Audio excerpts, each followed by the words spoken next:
نحمده ونصلي ونسلم على سيدنا ومولانا محمد رسوله النبي الأمين المكين الحنين الكريم الرؤوف الرحيم. أما بعد، فأعوذ بالله من الشيطان الرجيم.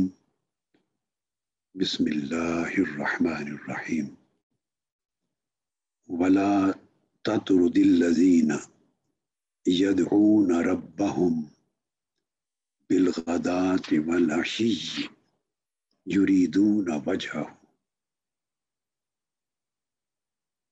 وقال الله تبارك وتعالى في مقام آخر: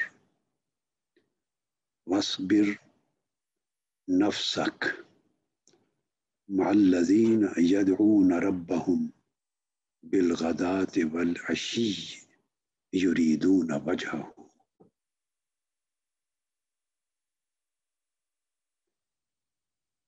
وقال تعالى: ألا إن أولياء الله لا خوف عليهم ولا هم يحزنون. صدق اللہ مولانا العظیم. معزز حاضرین مجلس، جملہ علماء کرام، خواتین و حضرات اور طلباء و طالبات، اللہ رب العزت کا شکر ہے جس کی توفیق سے آج ہم قدوۃ الاولیاء سیدی و سندی و مرشدی و مولائی حضور سیدنا طاہر علاء الدین الگیلانی البغدادی رضی اللہ تعالیٰ عنہ کے عرس مبارک کی اس تقریب میں حاضر ہیں. آج الحمدللہ تعالی جہاں حضور قدوۃ الاولیاء سیدی و سندی سیدنا و مرشدنا حضرت طاہر علاء الدین الگیلانی البغدادی رضی اللہ تعالیٰ عنہ کے عرس مبارک کی مجلس ہے، وہاں اسی مجلس میں ماہانہ ختم الصلاۃ علی النبی صلی اللہ تعالیٰ علیہ وآلہ وسلم کا اہتمام بھی کیا گیا ہے. اور الحمدللہ تعالی تحریک منہاج القرآن کی اس خدمت اور حقیر کاوش کے ذریعے اب تک 4 کھرب 65 ارب 31 کروڑ 75 لاکھ 79,453 مرتبہ درود پاک پڑھا جا چکا ہے. اور صرف اس ماہ جون میں 2021 میں جو درود پاک پڑھا گیا ہے تحریک منہاج القرآن کے زیر اہتمام، اس کا عدد 1 ارب 50 کروڑ 50 لاکھ 86,100 مرتبہ. یعنی ایک دائمی عمل ہے درود پاک کا جو حضور علیہ الصلوۃ والسلام کی بارگاہ اقدس میں روزانہ کی بنیاد پر بھیجا جاتا ہے. اور یہ سعادت اللہ رب العزت نے تحریک منہاج القرآن کو عطا کی ہے کہ اس کی انتظامیہ گوشہ درود کے نظام کے تحت آقا علیہ الصلوۃ والسلام کی بارگاہ اقدس میں یہ نوکری انجام دیتے ہیں تاکہ امت درود پاک اور درود و سلام کے ذریعے اپنا روحانی قلبی رشتہ حضور علیہ الصلوۃ والسلام کی بارگاہ کے ساتھ استوار کر سکیں اور کیے رکھیں، اور اس رشتے کو مضبوط سے مضبوط تر اور مستحکم سے مستحکم تر کرتے چلے جائیں۔ اور اس درود و سلام کی برکتیں صرف تحریک منہاج القرآن کے وابستگان کو نہیں بلکہ پوری امت مسلمہ کو نصیب ہوتی رہے۔ الحمدللہ تعالی اللہ رب العزت کے حضور التجا ہے کہ وہ ایسی نیک کاوشوں کو اپنی بارگاہ میں قبول فرمائے اور انہیں دنیا اور آخرت میں ہم سب کے لیے سعادت مندی اور مقبولیت کا ذریعہ بنائے۔ پھر آج کی یہ مجلس جو کہ خاص ہے، حضور قدوۃ الاولیاء سیدنا طاہر علاء الدین الجیلانی القادری البغدادی رضی اللہ تعالیٰ عنہ کے عرس مبارک کے ساتھ، لہٰذا میں چاہوں گا کہ اس موضوع کی مناسبت سے آج کچھ ضروری باتیں آپ سے کروں۔ حضور قدوۃ الاولیاء سیدنا طاہر علاء الدین الگیلانی البغدادی رضی اللہ تعالیٰ عنہ سے جب میں نے بیعت کی اور میں آپ کے ساتھ نسبت ارادت میں منسلک ہوا، اس وقت میری عمر تو 15 سال تھی، بلکہ 15ویں سال میں تھا، 15 سال بھی پوری نہیں ہوئی تھی، اور حضور قدوۃ الاولیاء کی عمر مبارک بھی لگ بھگ 34-35 برس تھی، وہ بھی جوان تھے، میں نوجوان تھا اور میرے شیخ اپنی عمر مبارک میں جوان تھے، ان کا عالم شباب تھا، اور ابھی ان کی شادی نہیں ہوئی تھی۔ آپ میں سے کئی نوجوانوں کے لیے یہ بات بڑی خوشگوار حیرت کا باعث ہوگی۔ حضور قدوۃ الاولیاء کی ابھی شادی نہیں ہوئی تھی، بلکہ رشتہ بھی ابھی طے نہیں پایا تھا۔ جس زمانے میں آپ سے بیعت کے شرف سے فیضیاب ہوا، اور بیعت میں نے آپ کے دست اقدس پر امر الہی کے ساتھ کی، 7 روزہ استخارہ کیا تھا مسنون، جس میں 3 مرتبہ اللہ رب العزت کی طرف سے یہ امر آیا، اور ثانیاً بیعت آپ کے دست مبارک پر کی میں نے براہ راست حضور سیدنا غوث العظم شیخ عبد القادر جیلانی رضی اللہ تعالیٰ عنہ کے حکم سے۔ آپ نے براہ راست مجھے عالم رؤیا میں حکم فرمایا، اور یوں فرمایا کہ مجھے فرمایا کہ جاؤ،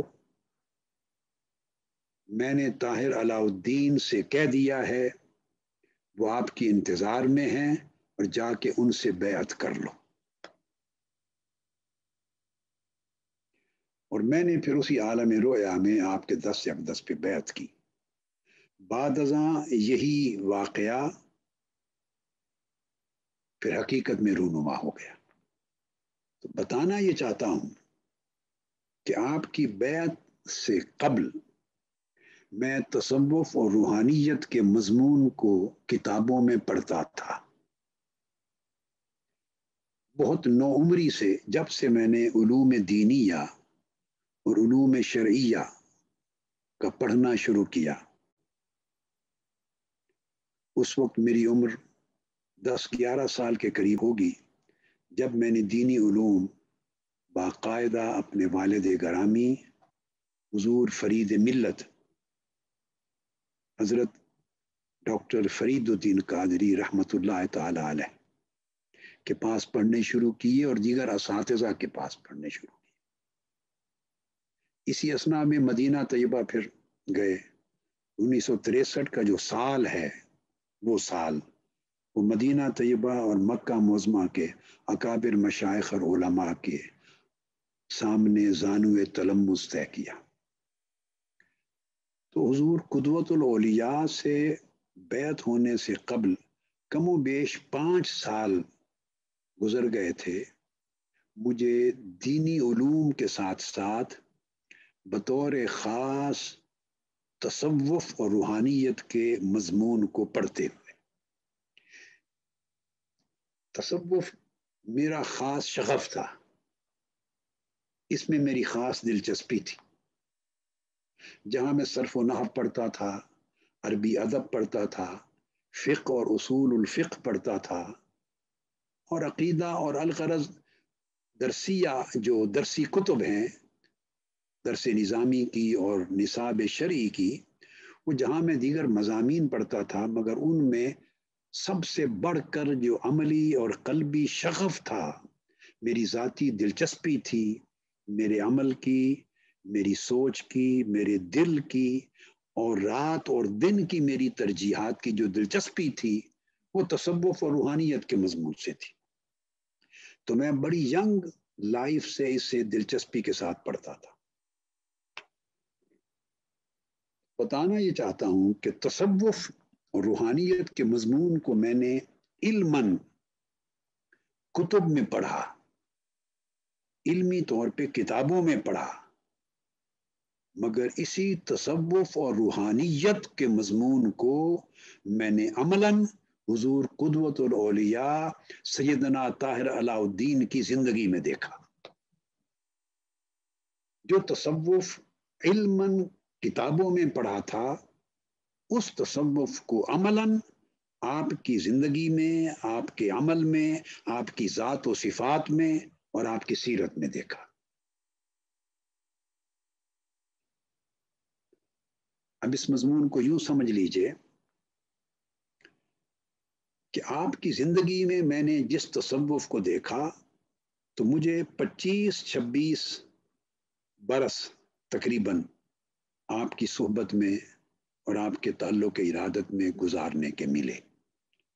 جو تصوف میں نے حضرت جنید بغدادی کے وقت سے لے کر حضور سیدنا غوث العظم رضی اللہ تعالیٰ عنہ اور بعد ازاں متاخرین صوفیاء کی کتب میں پڑھا تھا، حضور قدوۃ الاولیاء کی زندگی کا تصوف ہرگز اس تصوف سے مختلف نہیں تھا۔ میں نے آپ کی زندگی کو تصوف میں عین مطابق پایا اس تصوف کے جو حضور داتا گنج بخش علی حجویری نے بیان کیا تھا۔ آپ کی زندگی کو میں نے اور آپ کے عملی تصوف کو، جس پر آپ عمل پیرا تھے، جس کی آپ تعلیم دیتے، جس کا آپ عملی نمونہ تھے، جس کی تربیت فرماتے، جس کی تلقین فرماتے، اور جو آپ کی اپنی سیرت اور زندگی سے آشکار ہوتا نظر آتا، وہ تصوف وہی تھا جو حضرت جنید بغدادی نے بیان کیا تھا، جو حضرت داتا گنج بخش علی حجویری نے اپنی کتب میں بیان کیا تھا، جو حضرت ابو القاسم القشیری نے اپنے رسالہ قشیریہ میں بیان کیا تھا، جو حضرت ابو عبد الرحمن السلمی نے طبقات میں بیان کیا تھا، جو حضور سیدنا غوث العظم رضی اللہ تعالیٰ عنہ نے غنیت الطالبین میں بیان کیا تھا، یا فتوح الغیب میں بیان فرمایا تھا، یا اپنی دیگر کتب میں سر الاسرار سمیت دیگر کتب میں بیان فرمایا تھا، یا اپنے خطبات میں جو بیان فرمایا تھا۔ اور اس طرح بعد ازاں جو اکابر صوفیاء اور اولیاء و صالحین جس تصوف کی تعلیم دیتے رہے ہیں، میں نے اس کا عملی نمونہ اپنی زندگی میں 26 سالوں تک قدوۃ الاولیاء سیدنا طاہر علاء الدین کی شکل میں دیکھا۔ یہ خلاصہ ہے، یعنی میری پوری گفتگو کا اور میرے پورے ادراک کا۔ اب یہاں بات کو روک کر میں اس تصوف کی بات تھوڑی سی کر لیتا ہوں، اور پھر اس کی مطابقت میں حضور قدوۃ الاولیاء کے تذکرے کی طرف آتے ہیں۔ وہ تصوف کیا ہے؟ ہم اس مجلس میں سند لیتے ہیں حضور سیدنا غوث العظم رضی اللہ تعالیٰ عنہ ہی کے ارشادات سے، تصوف میں دو اصطلاحات استعمال ہوتی ہیں، ایک شیخ کی یا ولی کی، اور ایک مرید کی یا ارادے کی، ارادت۔ دونوں کا اختصار سے تذکرہ میں کرتا ہوں۔ پہلے غنیت الطالبین، حضور سیدنا غوث العظم رضی اللہ تعالیٰ عنہ کی جو اپنی تصنیف ہے،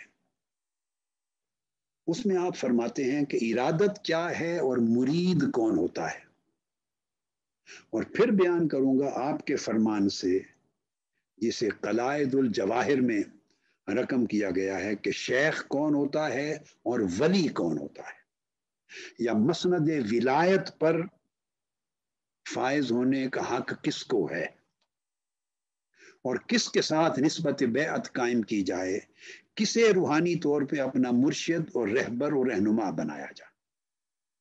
یہ دو چیزیں سمجھ لینے کے بعد پھر حضور قدوۃ الاولیاء کے احوال کی طرف آ جائیں گے۔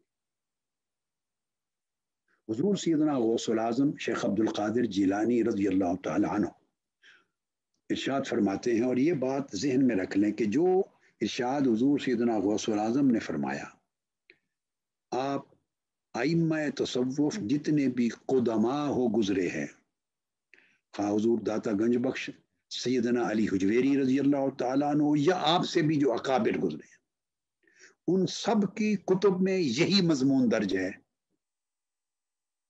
اولیاء، صوفیاء اور صالحین کی تعلیمات میں کسی جگہ ایک دقیق سا معمولی سا بھی فرق نہیں۔ اب ہمارے زمانے میں یا کچھ زمانہ قبل دنیاوی حاجات اور دنیاوی ضروریات اور حرص، طمع اور لالچ کے باعث معنی مفہوم بدل گیا ہو تو جدا بات ہے، پھر اس کا تصوف کے ساتھ کوئی تعلق نہیں ہے۔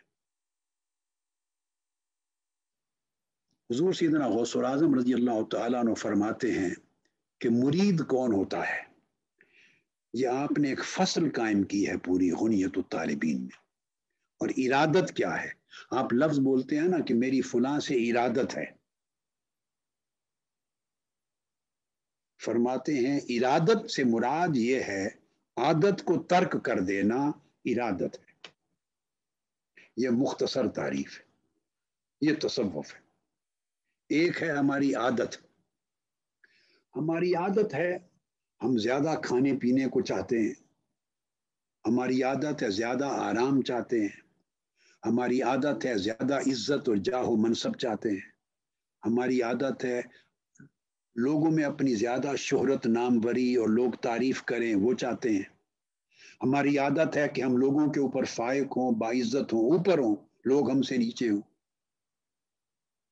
عادت ہے اس چیز کی، عادت ہے اس چیز کی، دنیاوی رغبتیں، چاہتیں، دنیاوی طلبات، دنیاوی رغبات، دنیاوی خواہشات، آرام، طلب، عزت، دوسروں کو حقیر جاننا، خود کو بڑا جاننا، یہ سب کچھ اس بشر کی، انسانی اور بشری فطرت کی ناقص عادات ہیں۔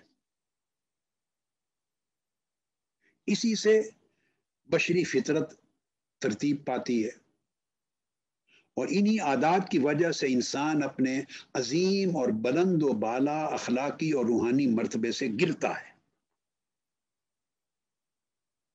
جیسے اللہ پاک نے فرمایا، اعوذ باللہ من الشیطان الرجیم، لقد خلقنا الانسان فی احسن تقویم ثم رددناہ اسفل سافلین، ہم نے بڑی احسن تقویم میں اونچے درجے اور اونچی ترتیب و ترکیب کے ساتھ انسان کو بنایا، اور پھر اسے اس گھٹیا اور ارذل اور دنی پست دنیا میں بھیج دیا۔ اب یہ جو پست دنیا ہے جہاں انسان کو رکھا گیا ہے، اس دنیا کے جو حالات ہیں ان سے ہماری عادات بن گئی۔ یہ مادی دنیا ہے نا، جیسے ہم کہتے ہیں مٹی ہے، پانی ہے، آگ ہے، ہوا ہے، تو جو کچھ مٹی میں ہے، جو پانی میں ہے، جو آگ میں ہے، جو ہوا میں ہے، اس سارے کا جب خمیر بنتا ہے تو اسی سے ہماری عادت بنتی اور عادات بنتی ہے۔ اسی میں غصہ بھی آتا ہے، اسی میں حرص اور ہوس بھی آتی ہے، اسی میں جبر اور طاقت بھی آتی ہے، اسی میں دوسرے کو زیر کرنا بھی ہے، اس میں مال جمع کرنا بھی ہے، اس میں تکبر بھی ہے، رعونت بھی ہے، ساری بری، آپ سمجھ گئے بات کو، یہ ساری چیزیں جو ہماری عادات میں آتی ہیں یہ اس مادی دنیا کی خصلتوں میں سے ہے، اس سے ہماری عادت تیار ہوتی ہے۔ اب ارادت کیا ہے؟ ارادت یاد رکھ لیں، یعنی ارادت مرید ہونا۔ اب آپ دیکھیں زمین آسمان کا فرق آ گیا، وقت گزرنے سے معنی اور مفہوم ہی یکسر بدل گیا۔ سفید روشن دن سیاہ رات میں بدل گیا، مضمون بدل گئے، معنی بدل گئے، تصور بدل گیا۔ اب میں بتا رہا ہوں ارادت کہتے ہیں مریدی۔ مریدی یعنی ارادت یہ ہے جس عادت کا میں نے ذکر کیا، جب آدمی ریاضت کے ذریعے اس عادت کو ترک کر دے تو وہ مرید ہو گیا۔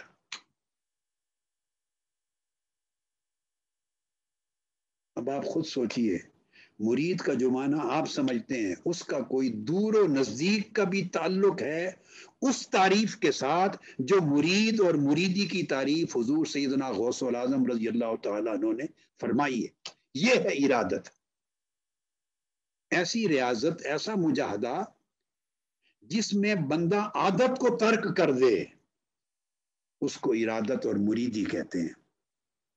اور عادت کو ترک کر کے کیا کرے کہ وہ مرید کہلائے؟ کیا کرے؟ شاد فرمایا کہ اس کا دل بیدار ہو جائے طلب حق میں۔ اس کا دل جو غفلت کی نیند سویا ہوا تھا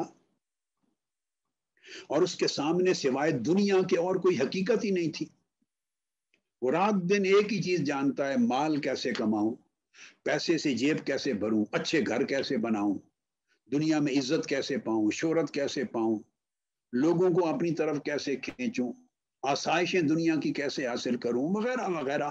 وہ جو دنیا اور دنیا کی جو مرغوبات ہیں اس کے سامنے صرف وہی ایک حقیقت ہے، اور دنیا کے سوا کوئی شے اسے اور نظر نہیں آتی۔ دیکھیے نا، آخرت پردہ غیب میں ہے،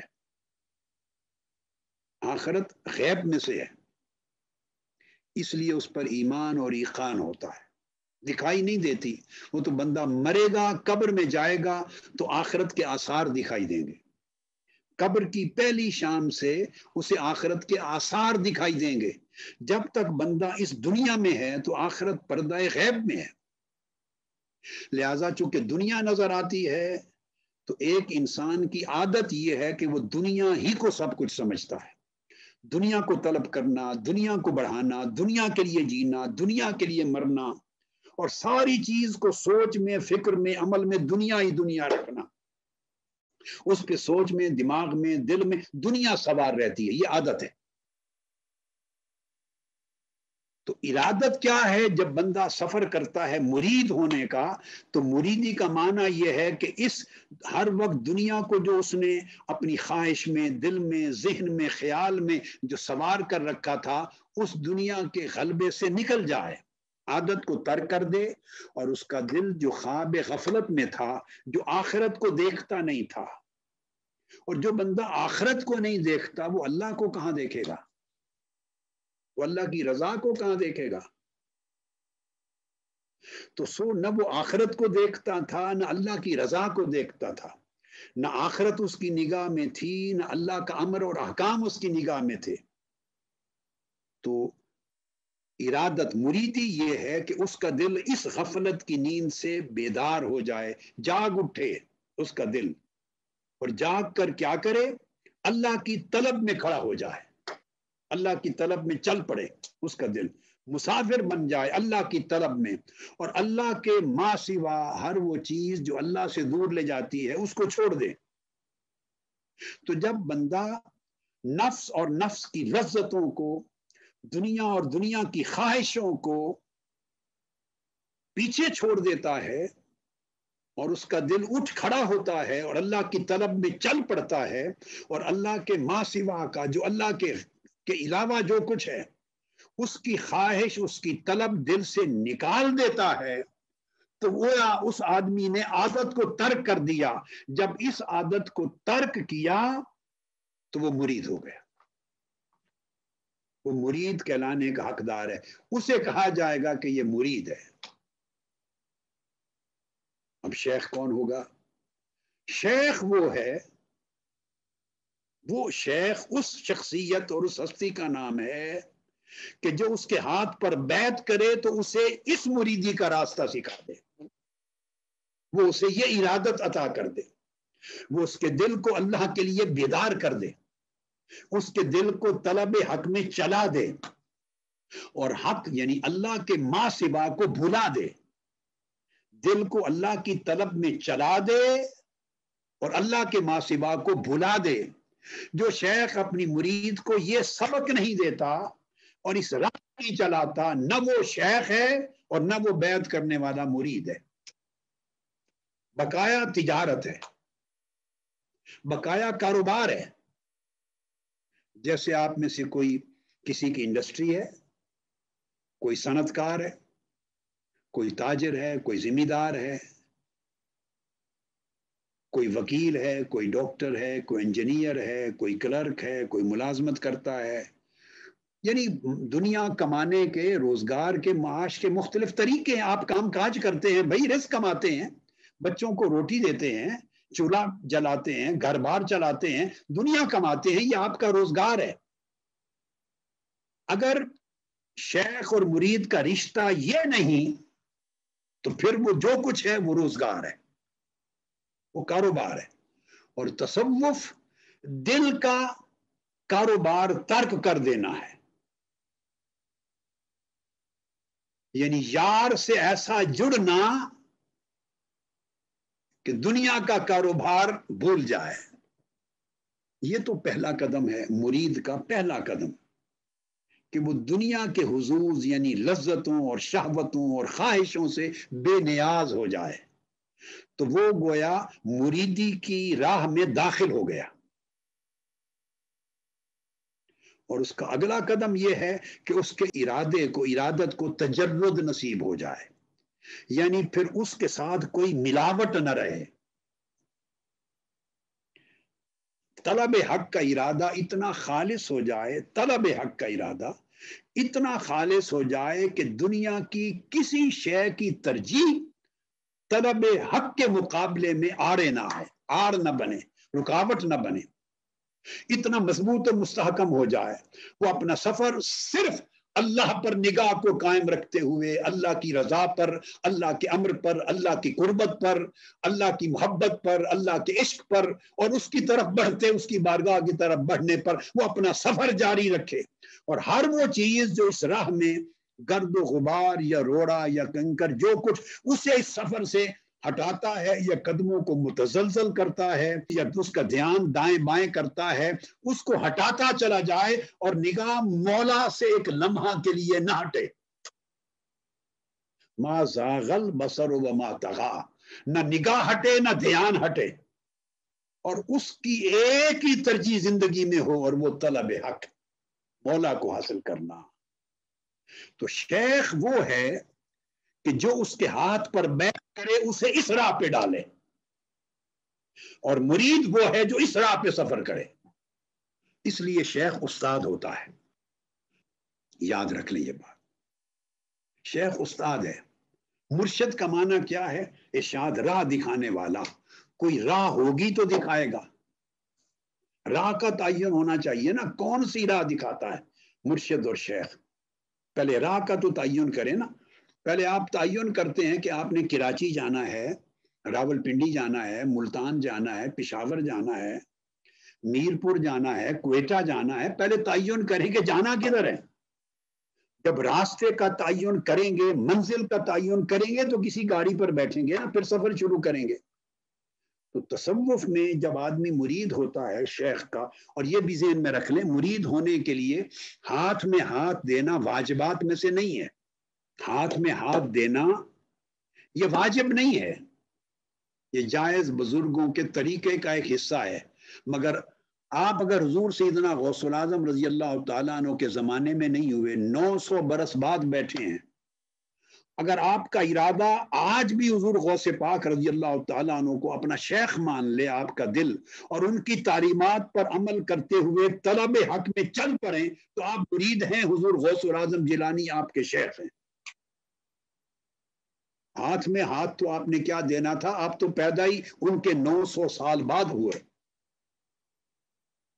900 سال بعد پیدا ہوئے۔ تو یہ طلب حق، آپ حضور داتا گنج بخش علی حجویری، ان کی کتاب کشف المحجوب کو لیں، ان کی تعلیمات پہ عمل کریں اور طلب حق کے لیے چل پڑیں۔ آپ داتا گنج بخش علی حجویری کے آپ مرید ہیں، وہ آپ کے شیخ ہیں۔ یعنی شیخ اور مرید کا رشتہ سمجھ لیں، مرشد کا رشتہ استاذ کا رشتہ ہے، جیسے امت کا رشتہ نبی کے ساتھ ہے۔ قیامت تک ہر آنے والا جو کلمہ پڑھے گا وہ حضور کا امتی ہوگا، ضروری نہیں کہ وہ حضور علیہ الصلوۃ والسلام کے زمانے میں تھا، جو زمانے میں تھے وہ تو صحابہ ہو گئے، اور جب آقا علیہ السلام کا وصال ہو گیا تو اس کے بعد تو پھر کوئی صحابی نہیں بن سکتا، وہ تابعی تبع تابعی ہوتے گئے، مگر امتی تو آج بھی ہیں اور قیامت تک رہیں گے، تو آپ امتی ہیں، کیونکہ آپ نے انہیں اپنا پیغمبر، اپنا رسول تسلیم کر لیا، ان کی تعلیم کو قبول کر لیا، ان کی مطابعت پہ چل پڑے۔ تو شیخ اور اولیاء اور صالحین نبی کی نیابت میں قیامت تک اس امت میں نبی کے نائبین ہوتے ہیں۔ تو جو ان کی تعلیم کو قبول کرتے ہیں جو لوگ، اور ان کی تعلیم اور رشد و ہدایت کے تحت طلب حق میں بیدار ہو جاتے ہیں، اور اپنا سفر اللہ کی طلب میں، اللہ کی قربت کے لیے، اللہ کی رضا کے لیے، آقا علیہ السلام کی مطابقت کے لیے باطن کے حال کو درست کرتے ہوئے سفر شروع کر دیتے ہیں، تو یہ رشتہ قیامت تک جاری رہے گا۔ اس لیے حضور علیہ السلام نے فرمایا، حدیث پاک میں ہے، صحابہ کرام نے پوچھا یا رسول اللہ، اگر کسی سے محبت ہو، قلبی تعلق ہو، اور زندگی بھر ان سے ملاقات نہ ہو تو کیا ہوگا؟ فرمایا ان کو بھی اللہ قیامت کے دن جمع کر دے گا۔ ایک بندہ مشرق میں ہو، ایک مغرب میں ہو، پوری زندگی ملاقات بھی نہیں ہوگی، تب بھی اللہ قیامت کے دن، مگر محبت ان کے ساتھ اللہ کے لیے ہے، تو اللہ پاک قیامت کے دن ان کو بھی جمع کر دے گا۔ یہ ایک رشتہ ہے محبت کا، طلب حق کا، رہنمائی کا، ارشاد کا ایک رشتہ ہے۔ تو خواہ آپ مجلس میں موجود ہیں اور کسی کے ہاتھ میں ہاتھ دے کر بیعت کی ہے، خواہ آپ نے ہاتھ میں ہاتھ دے کر بیعت نہیں کی، تعلق کے محبت قائم کر لیا ہے، انہیں اپنا استاذ اور شیخ بنا لیا ہے، خواہ ہاتھ میں ہاتھ دے کر بنایا ہے، خواہ بغیر اس کے اپنے دل کے ارادے سے ایک ارادہ کر لیا، ایک تہیہ کر لیا، ایک فیصلہ کر لیا کہ میں فلاں کا شاگرد ہوں، میں فلاں سے سبق لوں گا، فلاں کی تعلیم پر چلوں گا، فلاں کی رہنمائی پر چلوں گا اور اللہ کو پاؤں گا۔ یعنی آپ ایک ارادہ کرتے ہیں، آپ کے دل کو بیدار کرتے ہیں، آپ کا رشتہ ارادت کا، مریدی کا قائم ہو گیا، وہ آپ کے شیخ ہو گئے۔ مگر شرط یہ ہے کہ وہ ارادہ کیا ہے؟ وہ ارادہ ترک عادت کا ارادہ ہے، وہ طلب حق کے لیے سفر جاری رکھنے کا ارادہ ہے، اور ترک ما سوا کا ارادہ ہے، اور پھر دنیا تو دنیا ہے، آخرت بھی ترک کر کے فقط طلب مولا کا ارادہ ہے۔ یہ اگلا سٹیپ ہے، طلب مولا کا۔ تو جب بندہ طلب آخرت میں سفر شروع کر کے طالب مولا ہو جاتا ہے تو وہ مرید ہوتا ہے۔ پھر ایسے جو جس کی ارادت اس طرح کامل ہو جاتی ہے تو اللہ پھر اس کا ارادہ کرتا ہے، اللہ اس کو چاہتا ہے، تو پھر وہ اللہ کا مراد بن جاتا ہے۔ جیسے قرآن مجید میں فرمایا، قل ان کنتم تحبون اللہ فاتبعونی یحببکم اللہ۔ بندہ اللہ کی محبت کا ارادہ کر کے چلے، آقا علیہ الصلوۃ والسلام کی مطابقت کرے تو اللہ اس کو اپنا محبوب بنا لیتا ہے۔ تو سفر شروع ہوتا ہے محب سے اور اینڈ ہوتا ہے اللہ کا محبوب بننے پر۔ تو طلب حق کا ارادہ کرتے ہوئے سفر شروع ہوتا ہے مرید ہونے سے اور اینڈ ہوتا ہے اللہ کی مراد بن جانے سے۔ اللہ اسے اپنا مطلوب بنا لیتا، محبوب بنا لیتا۔ تو فرمایا کہ ہر شخص جو اللہ کی راہ میں سفر کرتا ہے، حضور سیدنا غوث العظم رضی اللہ تعالیٰ عنہ، تو اس کے لیے ضروری ہے کہ وہ اللہ کا قصد کرے، اور اللہ کا قصد کر کے اس کی رضا کو منزل بنا کر اس کی راہ پہ چل پڑے، وہ شخص ہے مرید. یہ قرآن مجید میں فرمایا گیا. یہی معنی حضور سیدنا غوث العظم رضی اللہ تعالیٰ عنہ نے مرید کا یہ معنی قرآن مجید کی آیات سے اخذ کیا. اب یہ فیصلہ فرما دیا، فرمایا یہ جو ارشاد ہے کہ ان لوگوں کو علیحدہ نہ کرو، اپنے سے الگ نہ کرو، جو صبح و شام اللہ کو پکارتے ہیں، اللہ کو یاد کرتے ہیں، اور یریدون وجہہ، اور ہر وقت ارادہ رکھتے ہیں اللہ کے چہرے کا، یعنی اللہ کی رضا کا. تو ان کے پیش نظر سوائے اللہ کی رضا کے کوئی اور شے نہیں ہوتی. ان کو قرآن مجید نے یریدون کے لفظ کے ذریعے مرید قرار دیا. قرآن مجید. پھر اسی طرح سورہ الکہف حضور سیدنا غوث العظم رضی اللہ تعالیٰ عنہ پھر بیان کرتے ہیں یہ آیت. فرمایا کہ اپنی جانوں کو جمائے رکھو ان لوگوں کی صحبت میں، تعلق میں، مجلس میں، ان لوگوں کے ساتھ جو صبح و شام اپنے رب کو یاد کرتے اور اس کی عبادت کرتے ہیں. یریدون وجہہ، مگر ان کی ارادت، ان کا ارادہ سوائے اللہ کی رضا کے اور اللہ کی طلب کے اور کچھ نہیں ہوتا. تو جو تعریف ہے ارادت کی وہ اللہ کی طلب اور اللہ کی رضا ہے. تو حضور سیدنا غوث العظم رضی اللہ تعالیٰ عنہ نے ان دو آیتوں کو بیان کر کے تو پھر آپ ارشاد فرمایا کہ اللہ رب العزت نے حکم دیا، فرمایا کہ اللہ پاک نے ان لوگوں کا وصف بیان کیا، خوبی بیان کی کہ وہ اللہ کی رضا کے سوا کسی اور شے کا ارادہ نہیں رکھتے. وہ لوگ مرید ہیں جو اللہ کی رضا کے سوا کسی اور شے کا ارادہ نہ رکھے اور اپنے ارادے کو رضا الہی کے ساتھ خالص کر لے. آپ نے فرمایا کہ وہ مرید ہیں. پھر اسی غنیت الطالبین میں حضور سیدنا غوث العظم رضی اللہ تعالیٰ عنہ فرماتے ہیں فالمرید من کانت فی ہذہ الجملہ واتصف بہذہ الصفہ. یہ غنیت الطالبین کی عبارت سنائی آپ کو میں نے. فرمایا پس مرید اس شخص کو کہتے ہیں جو اس خاصیت کا حامل ہو کہ جس کے ارادے کی حقیقت سوائے اللہ کی رضا کے اور کچھ نہ رہے، نہ دنیا کی زینت نہ آخرت کی طلب، صرف اللہ کی رضا.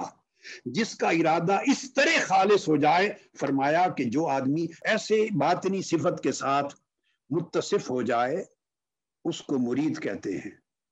اور اس کی علامت یہ ہے مرید ہونے کی، فہو ابداً مقبل علی اللہ وطاعتہ، وہ ہر وقت زندگی میں اس کا دل کا چہرہ اللہ کی طرف رہتا ہے اور ہر وقت اللہ کی اطاعت میں رہتا ہے، اللہ کی تابع داری میں رہتا ہے. یعنی اس کی زندگی ہمہ وقت اللہ کی فرما برداری ہوتی، کبھی اللہ کی معصیت نہیں کرتا، نافرمانی نہیں کرتا، اللہ کے احکام کو بجا لانے میں کبھی غفلت نہیں کرتا، ہر وقت تابع دار، فرما بردار، عبادت گزار، اطاعت گزار اللہ کا رہتا ہے.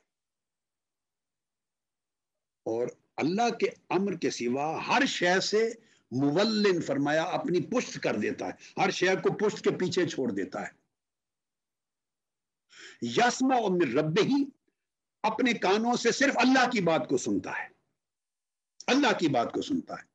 فَيَعْمَلُ بِمَا فِي الْكِتَابِ وَالسُّنَّةِ، اور جو کچھ کتاب اور سنت میں آیا ہے قرآن اور حدیث میں فقط اس پر عمل کرتا ہے. فرمایا حضور غوث پاک رضی اللہ تعالیٰ عنہ نے کہ ایسا کرنے والے کو مرید کہتے ہیں. بس اللہ کے امر کو سنتا ہے اور جو کچھ کتاب اور سنت میں ہے قرآن اور حدیث اس کا پیمانہ ہوتا ہے. قرآن اور حدیث اس کا پیمانہ ہوتا ہے. جو کتاب و سنت میں ہے، جو قرآن و حدیث میں اس کو حق مانتا ہے اور قرآن اور حدیث کے سوا کسی اور پیمانے سے کچھ اور شے قبول نہیں کرتا، وہ مرید ہے.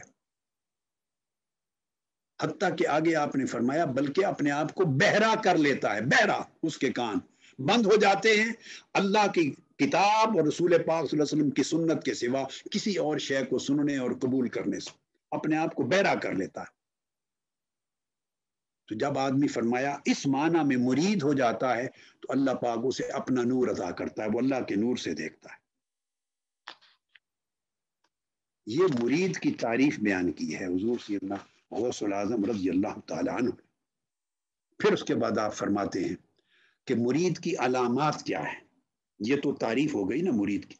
فرماتے ہیں اگر جاننا چاہو کہ کوئی شخص یہ مرید ہے، ہم تو اس سے آگے بڑھتے نہیں، ایک جملہ ہم نے پکڑ لیا یہ فلاں کا مرید ہے. اب نہ کہنے والے کو خبر ہے فلاں کا مرید ہونے کا معنی کیا ہوا، اس نے کوئی ارادہ بھی کیا یا نہیں، اس کے شیخ نے اسے کوئی ارادہ سکھایا اور ارادے کے ساتھ اس نے کوئی سفر شروع کیا، اس نے کوئی منزل بنائی، اس منزل پہ کتنے قدم آگے چلا.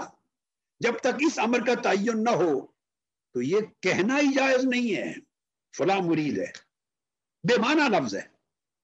حضور سیدنا غوث الاعظم رضی اللہ تعالی عنہ آپ فرماتے ہیں کہ جب کوئی شخص کاملاً مرید ہو جاتا ہے تو اس کی علامات یہ ہیں کہ جب اس کو غلبہ ہوتا ہے نیند کا تب سوتا ہے، اور ایک جب اس کو بھوک کا غلبہ ہوتا ہے تب کھاتا ہے، جب اس کو حاجت ہوتی ہے تب کلام کرتا ہے.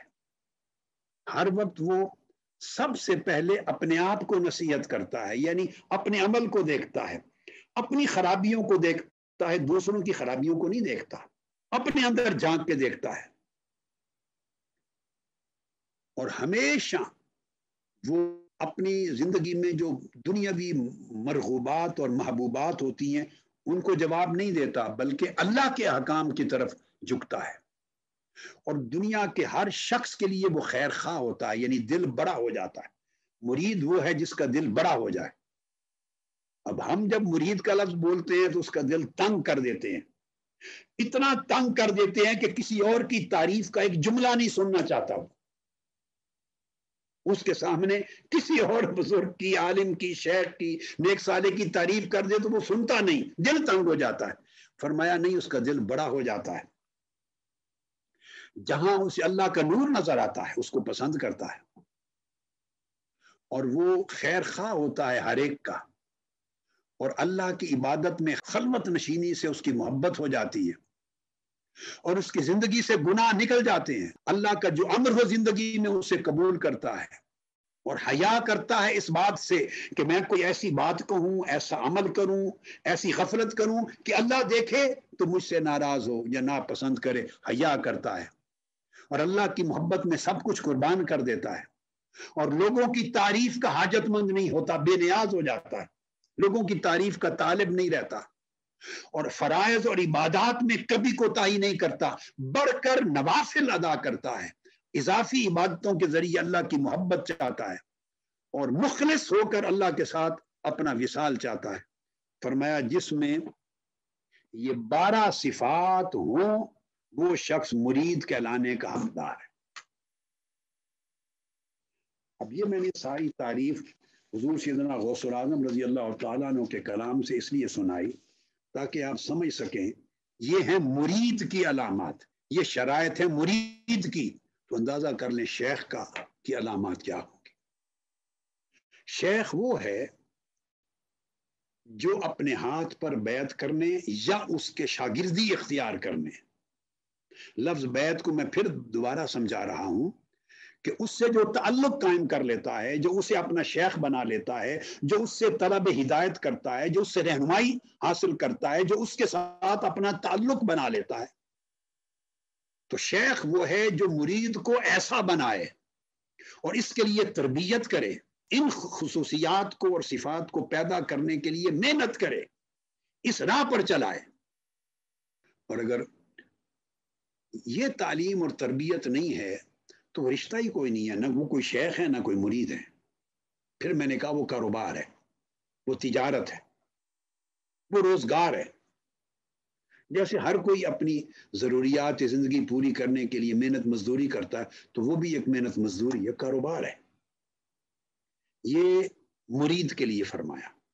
اور اب حضور سیدنا غوث الاعظم رضی اللہ تعالیٰ عنہ نے فرمایا یہ تو خصلتیں ہیں مرید کی، اور علامات اور صفات ہیں مرید کی، اور معنی ہے مریدی کا اور ارادت کا.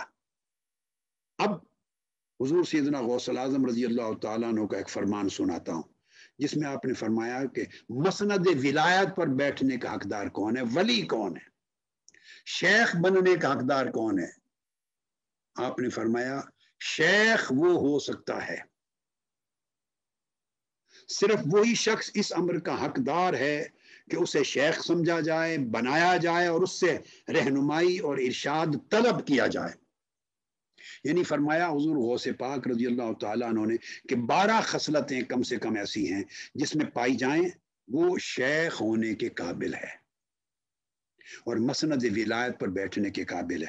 بلکہ آپ کے ارشاد قلائد الجواہر میں یہ ہے کہ اگر یہ 12 خصلتیں نہیں تو اسے سجادگی اور ولایت کے مسند پہ بیٹھنا ہی جائز نہیں۔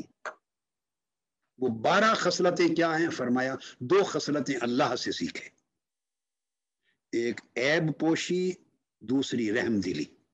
پہلی اب فرائض تو جتنے میں نے بتایا، فرائض نماز کی پابندی، روزے کی پابندی، تلاوت، اوامر، احکام، گناہوں سے بچنا، غفلت نہ کرنا، فرائض کے ساتھ نوافل کا ادا کرنا، اللہ کی اطاعت کرنا، یہ ساری چیزیں تو شیخ بننے سے پہلے آ گئیں، یہ تو مرید ہونے کے لیے لازم تھی، ان کے بغیر تو وہ مرید ہی نہیں تھا۔ اب ہمارا معنی کیا ہے مرید کا؟ کہ وہ آ کے پیسے دے دے، بیعت کر لے، ہاتھ پر پیسے دے دے، نذرانہ دے دے، ہماری جیب بھر دے، وہ مرید ہو گیا، بس ختم ہو گئی۔ غرض ہی کوئی نہیں، اس کا کردار کیا ہے، نماز پڑھتا ہے نہیں پڑھتا، روزے رکھتا ہے نہیں رکھتا، عبادت طاعت کرتا ہے نہیں کرتا، زندگی میں حلال حرام کا فرق ہے یا نہیں، رزق کاروبار میں حلال حرام کا فرق ہے نہیں، لوگوں کے ساتھ اخلاق کیسا ہے، تکبر ہے، رعونت ہے، گالی گلوچ دیتا ہے، لوگوں کی بے عزتی کرتا ہے یا نرمی ہے، اخلاص ہے، اخلاق ہے، تواضع ہے، انکساری ہے، یہ خوبیاں ہیں، اس سے غرض ہی کوئی نہیں اس کا کردار کیا ہے، بس وہ ہماری جیب بھر دے، آ کر نذرانہ دے دے مقرر وقت پر، جیب بھر دے، ہماری خدمت کر دے، وہ مرید ہے، بیڑا بھی پار ہے، جنت بھی اس کے لیے لکھ دی اور سارا کچھ۔ ہم نے تو تباہی پھیر دی ہے تصوف کی، ہم نے تصوف اور روحانیت کے تصور کو تباہ کر کے رکھ دیا، بدنام کر دیا ہے۔ یہی وجہ ہے کہ اس عقیدے تصوف طریقت کی مخالفت کرنے والوں کے ہاتھ میں بات کرنے کے لیے ہم نے مواد دیا ہے، ہم اس راہ سے ہٹ گئے ہیں۔ تو دیکھیے فرائض کی پابندی، نماز کی پابندی، اوامر کی پابندی، احکام شریعت کی پابندی، احکام سنت کی پابندی، نیکی اور تقوی اور پرہیزگاری، یہ ساری چیزیں جو ہیں یہ تو مرید بننے کی شرط تھی، یہ تو شیخ کہلانے سے پہلے ضروری تھی، یہ تو پوری کرے گا تو وہ مرید بنے گا، اور جب مرید نہیں بنا تو شیخ کہاں سے بنے گا؟ اس نے ارادت ہی حاصل نہیں کی تو مسند ولایت کہاں سے آئے گی؟ یہ شرائط تو پہلی تھی، بالکل ہی شروع میں پوری کرنی تھی۔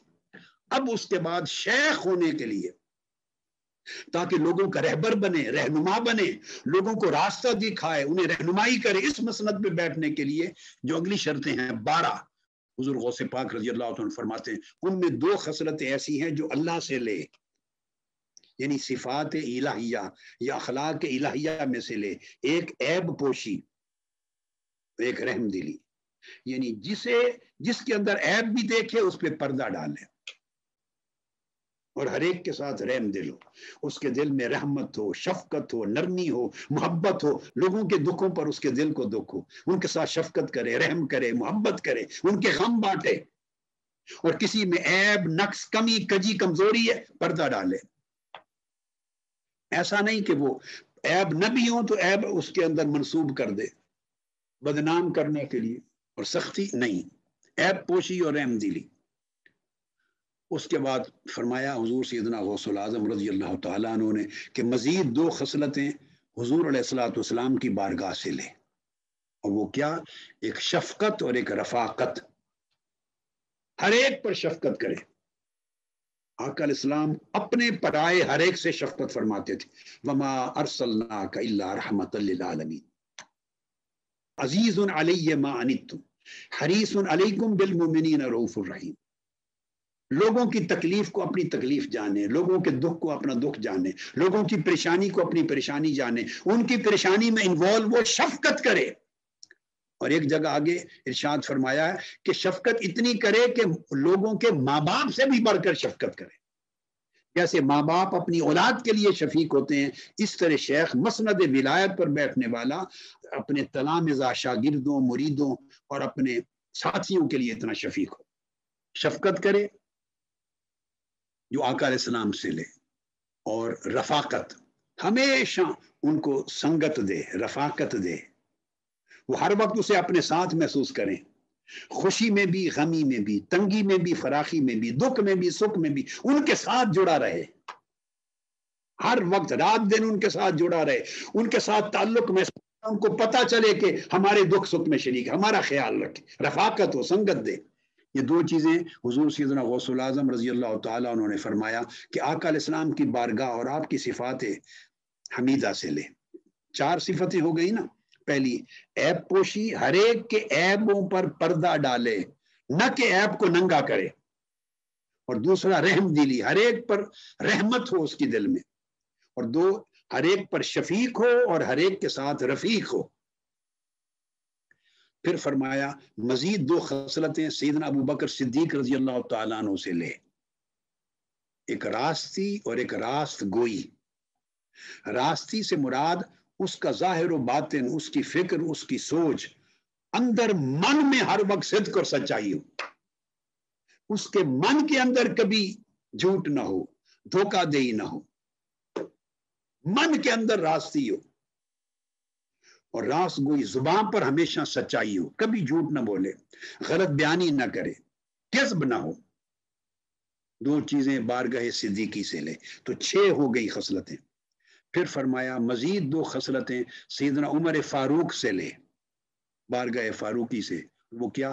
ہر ایک کو ہمیشہ نیک بات کا امر کرے اور برائی سے روکے، یعنی اس کی زندگی میں دعوت کا کام ہو، لوگوں کو نیکی کی تلقین کرے، اپنی فیملی کو نیکی کی تلقین کرے، اپنے اعزا اقارب کو کرے، دوستوں کو کرے، گلی کوچے میں کرے، رفقا کو کرے، اصحاب کو کرے، دوستوں سے کرے، ہر جگہ امر بالمعروف، نیکی اور بلائی کو، بات کو لوگوں کو بتائے اور آگے پھیلائے، اور پھر برائی سے روکے، نہی عن المنکر، لوگوں کو برائی کرنے سے روکے، برائی کا سوچنے سے روکے، برائی کی طرف بڑھنے سے روکے۔ یہ 8 خصلتیں ہو گئیں۔ اس کے بعد فرمایا کہ 2 خصلتیں سیدنا عثمان غنی سے لے، کھانا کھلائے، یعنی سخاوت ہو، اطعام طعام، لوگوں کو کثرت سے کھانا کھلائے، اس کی طبیعت میں سخاوت ہو، کنجوسی اور بخل نہ ہو، یعنی صرف کھانا نہ جانتا ہو بلکہ کھلانا جانتا ہو، صرف کھائے نہیں کھلائے۔ اب آپ دیکھ لیں، جو آپ کھانا کھلائے اور پھر شب بیداری کرے، عبادت گزاری کرے، 2 چیزیں، شب بیداری کرے، عبادت گزاری کرے۔ یہ سیدنا عثمان غنی سے لے 2 خصلتیں، عبادت گزاری کرے، شب بیداری کرے۔ یہ 10 خصلتیں ہو گئیں، اور فرمایا کہ آخری 2 خصلتیں مولا علی المرتضیٰ سے سیکھے، اور وہ کیا؟ عالم ہو، عالم و عارف ہو، قرآن کا عالم ہو، حدیث کا عالم ہو، فقہ کا عالم ہو، معرفت ہو، یعنی علم دین پر اس کا تحقق ہو، تمکن ہو۔ آقا علیہ السلام نے فرمایا انا مدینۃ العلم وعلی بابھا، اس حدیث سے حضور غوث پاک رضی اللہ تعالیٰ عنہ نے یہ خصلت لی ہے، علم میں اس کو تمکن اور تبحر ہو، اور علم میں اس کے اندر پختگی ہو اور تمکن ہو، اور آخری شجاعت اور جواں مردی ہو، شجاع ہو، کلمہ حق کہنے والا ہو، کسی سے ڈرے نہیں، جھکے نہیں، جرأت ہو اس کے اندر، کلمہ حق بیان کرے، زندگی حق بیان کرنے، حق کہنے، حق پر عمل کرنے سے آشنا ہو۔ یہ فرمایا یہ 12 خصلتیں مرید کی ان 12 شرطوں کے ساتھ جو پہلے بیان ہو چکی، مرید کی 12 شرطوں کے بعد یہ 12 خصلتیں جس میں اور پیدا ہو جائیں تو پہلی 12 خصلتوں سے وہ مرید بنا، باقی 12 خصلتوں کے ساتھ وہ شیخ اور ولی بنا۔ یہ حضور سیدنا غوث الاعظم رضی اللہ تعالیٰ عنہ کا ارشاد۔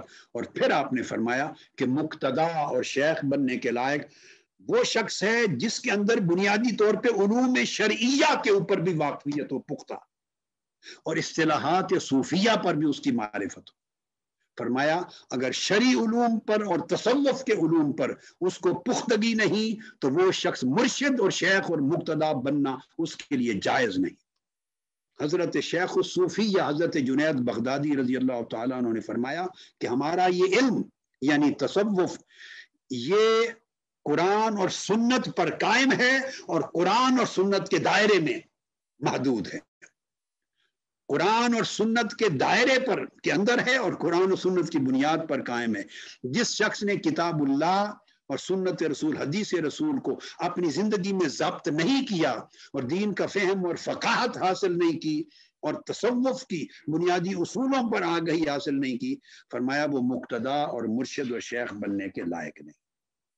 یہ میں نے آپ کو مرید اور ارادت کا معنی اور شیخ اور ولایت کا معنی دونوں حضور سیدنا غوث العظم رضی اللہ تعالیٰ عنہ کی تعریف سے اور ان کے ارشادات سے سمجھا دی. جو لوگ قادری کہلاتے ہیں ان کے لیے تو آپ کا کلام حجت ہے. جو حضور داتا گنج بخش علی حجویری رضی اللہ تعالیٰ عنہ کے ساتھ عقیدت استوار کرتے ہیں ان کی کشف المعجوب میں بھی یہی تعلیمات ہے، حجت ہے. جو نقشبندی کہلاتے ہیں حضرت شاہ بہاؤالدین نقشبند، حضرت بہاؤالدین نقشبند، حضرت مجدد الفسانی، یہی تعلیمات ہیں. جو چشتی کہلاتے ہیں حضرت خواجہ معین الدین چشتی اجمیری رضی اللہ تعالیٰ عنہ، خواجہ غریب نواز، یہی تعلیمات ہیں. سہروردی کہلاتے ہیں شیخ شہاب الدین سہروردی کی عوارف المعارف، یہی تعلیمات ہیں. جو شاذلی طریقے سے ہیں وہ حضرت ابو الحسن شاذلی کی یہی تعلیمات ہیں ان کی کل کتب میں. جو رفاعی طریقہ سے منسوب اپنے آپ کو کرتے ہیں سید شیخ احمد رفاعی کی یہی تعلیمات ہیں. الغرض جس بھی سلاسل طریقت میں جس طریقت سے بھی آپ دعویٰ کریں اور اعلان کریں یا اظہار کریں اپنے تعلق کا اور اپنی ارادت کا، تمام شیوخ اور ائمہ ولایت کی یہی تعلیمات. اس سے ہٹ کر نہ کوئی صوفی بنا، نہ کوئی شیخ، نہ کوئی ولی، نہ کوئی مرید. اب میں نے گفتگو شروع کی تھی کہ جو کچھ میں نے کتب میں تصوف کو پڑھا تھا اس کا عملی نمونہ میں نے حضور قدوۃ الاولیاء سیدنا طاہر علاء الدین کی زندگی میں دیکھا. اب میں چند چیزیں آپ کو اختصار سے گنواتا ہوں. میں نے 26 برس آپ کی حیات مبارکہ میں دیکھا کہ التزام شریعت کمال درجے کا تھا. وہ اتباع شریعت کے پیکر اتم تھے اور مطابعت سنت کمال درجے کا تھا. یعنی التزام شریعت، زندگی کے جمیع امور میں شرعی احکام کا التزام کرتے، اس میں کوئی لچک نہیں تھی، کوئی کمی کوتاہی نہیں تھی، کمال درجے کا التزام تھا اور مطابعت سنت کمال درجے کی تھی. آپ یقین جانیے کہ میں جب آپ سے بیعت ہوا اور میں نے ایک زمانہ آپ کے ساتھ گزارا تو میں آپ کا سراپا، آپ کی زندگی، شب و روز، آپ کے معمولات، آپ کا کلام اور آپ کا عمل دیکھتا، آپ کی سیرت طیبہ کو دیکھتا اور مجھے یہ خیال آتا کہ 1400 برس بعد اگر اہل بیت اطہار میں آقا علیہ السلام کی اولاد پاک میں اگر یہ عالم ہے ان کا، تو حسنین کریمین اور امام زین العابدین، امام محمد الباقر اور امام جعفر الصادق، ان کا عالم کیا ہوگا. یعنی شیخ اور ولی وہ ہے کہ جسے دیکھیں تو اس کے سراپا کو دیکھ کر، اس کے قول کو دیکھ کر، گفتگو کو دیکھ کر، اٹھنے بیٹھنے کے انداز کو دیکھ کر، اس کے اخلاق کو دیکھ کر، اس کی عبادت گزاری کو دیکھ کر، اس کی انکساری کو دیکھ کر، اس کی طہارت اور تقوی اور پرہیزگاری کو دیکھ کر جب اس کی سیرت کو دیکھیں تو آپ کو صحابہ کرام یاد آ جائیں، آپ کو تابعین اعظام یاد آ جائیں، آپ کو اہل بیت اطہار اور اولیاء کاملین اور سلف صالحین یاد آ جائیں. جس کی زندگی کو دیکھ کر سلف صالحین یاد نہیں آتے وہ اس قابل نہیں کہ اس کی طرف نگاہ اٹھا کے دیکھا جائے. باقی ہر شخص کی عزت کرنا آقا علیہ السلام کی تعلیم کا حصہ ہے، ہر ایک کی عزت کرنا. وہ شیخ نہیں بن سکتا جسے دیکھیں اور سلف صالحین یاد نہ آئیں، جسے دیکھیں تو آقا علیہ السلام کا اسوہ یاد نہ آئے، جسے دیکھیں تو سنت محمدی یاد نہ آئے، جسے دیکھیں تو کتاب اللہ اور سنت رسول کی تعلیمات کا پیکر نظر نہ آئے، اور جسے دیکھیں تو اللہ یاد نہ آئے مجلس میں، اور دل دنیا سے بے رغبت نہ ہو اور آخرت کی طلب نہ بڑھے اور دین کا علم نہ بڑھے اور آخرت کا شوق نہ بڑھے اور اللہ کی محبت نہ بڑھے اور گناہ اور معصیت سے نفرت پیدا نہ ہو، جس سے دیکھ کر، جس کے قریب بیٹھ کر، جس کے تعلق رکھ کر وہ شیخ نہیں ہے، نہ اس سے تعلق ارادت ہے، نہ وہ ولی تو بہت آگے کی بات ہے، وہ شیخ نہیں، وہ مرشد نہیں، وہ رہنما نہیں۔ اور مجلس میں بیٹھیں اور تذکرہ دنیا کا ہو، مال و دولت کمانے کا ہو، کبھی کسی کی غیبت ہو، کبھی کسی کی چغلی ہو، کبھی اس کی برائی ہو، کبھی اس کی گھٹائی ہو، کبھی اپنی بڑھائی ہو اور دوسرے کو گھٹانا مقصود ہو اور نکتہ چینی ہو اور عیب جوئی ہو، اگر جس مجلس میں یہ ہو، اس مجلس میں تو دین نہیں ہے، اس میں ولایت کہاں سے ہوگی؟ میں اس لیے نہیں کہہ رہا ہوں کہ میں آپ سے ارادت کی نسبت رکھتا ہوں، اور میں نے آپ سے تصور روحانیت کو سیکھا، وہ میرے شیخ تھے، اس وجہ سے ماذ نہیں کہہ رہا، میں ایمانداری سے واللہ تاللہ باللہ کہہ رہا ہوں، وہ شریعت کے التزام کا پیکر تھے اور مطابقت سنت کا پیکر تھے، جس میں یہ سنت نبوی کی مطابقت اور احکام شریعت کا التزام نظر نہ آئے، وہ پہلا قدم ہی نہیں اٹھایا اس نے شیخ ہونے کے اقدار کا، پہلا قدم ہی نہیں۔ اس کے ہاتھ میں آپ ہاتھ دیں گے یا اس کی تعلیم پہ لیں گے یا اس کو اپنا شیخ اور رہبر اور رہنما بنائیں گے تو آپ بہک جائیں گے، خود بھی تباہ حال ہوں گے، اس کا تو اللہ بہتر جانے کیا حال ہے، آپ تباہ ہوں گے۔ دوسری چیز میں نے دیکھی، دینی غیرت و حمیت، دین سے بلند کسی شے کی عزت نہیں تھی آپ کی نگاہ میں۔ اب میں آپ کو ان کا پیکر بتاتا چلا جا رہا ہوں، آپ اس کی روشنی میں ہر طرف نگاہ دورائیں اور پرکھتے چلے جائیں۔ دینی غیرت و حمیت یعنی دین سے بلند عزت کسی شے کی نہیں تھی حضور قدوۃ الاولیاء کی نگاہ میں۔ اس کائنات میں سب سے بلند عزت کی کوئی چیز ہے تو ان کے ہاں دین مصطفیٰ، اللہ کا دین تھا، اس دین پر عمل کرنا، اور وہ ان کی زندگی میں تھا، اور اس دین کی غیرت تھی، دین کی حمیت تھی۔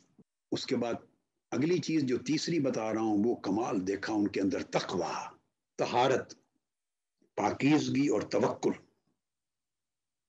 اس کا پیکر تھے۔ یہ تصوف ہے، یہ سارا تصوف۔ ان کی گفتگو میں ایک جملہ ایسا نہیں بولتے تھے جو اللہ کو ناپسند ہو، جو اللہ کی ناراضگی کا باعث ہو سکتا ہے۔ یعنی کتاب و سنت کی تعلیم کی روشنی میں اور اولیاء، صوفیاء اور صالحین کی روشنی میں ان کے کلام میں تقویٰ تھا، ان کی گفتگو میں تقویٰ تھا، ان کے فکر میں تقویٰ تھا، ان کے عمل میں تقویٰ تھا، ان کے حال میں تقویٰ تھا، ان کے مزاج میں تقویٰ تھا، طبیعت میں تقویٰ تھا، ان کے معاملات میں تقویٰ تھا، ان کی عادات میں تقویٰ تھا۔ وہ ایسے متقی تھے جیسے فرمایا ان اولیاء الا المتقون، اللہ کے ولی متقی ہوتے ہیں۔ ولایت نام ہی تقویٰ کے کمال کا ہے۔ اسی طرح طہارت اور پاکیزگی، ان کے کلام اور گفتگو میں بڑی طہارت اور پاکیزگی تھی، بڑی نفاست تھی۔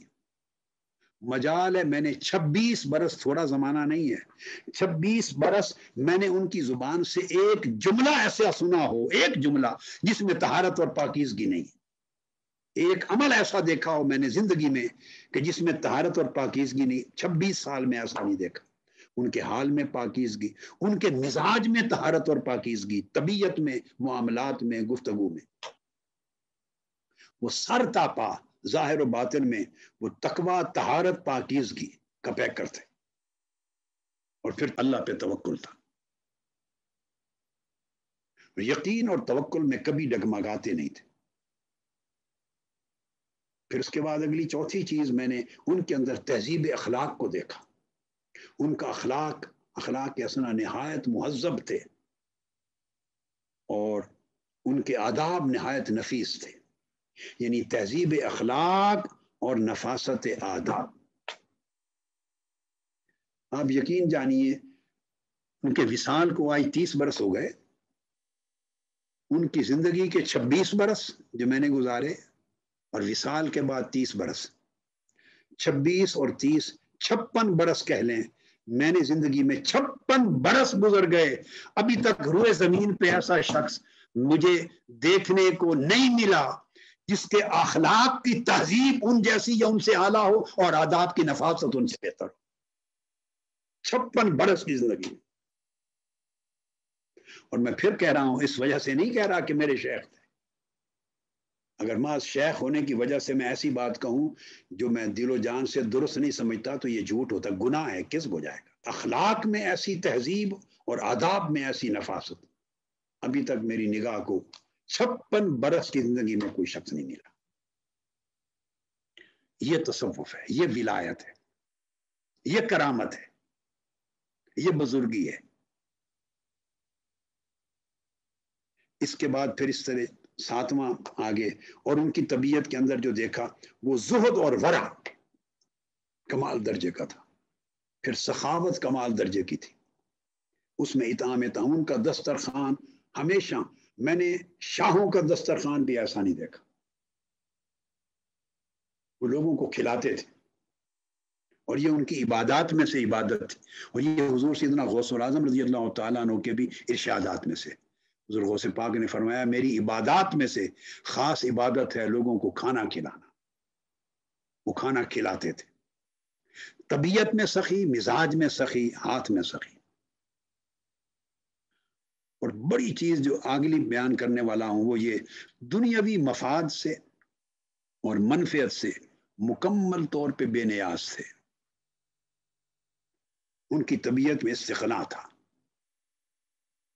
میں نے اتنی بے نیازی زندگی میں، پھر میں جڑا رہا ہوں، 56 برس کی زندگی میں کسی اور میں نہیں دیکھی. میں علل اطلاق کہہ رہا ہوں جو میرا مشاہدہ ہے، میرا مشاہدہ. وہ بے نیاز تھے.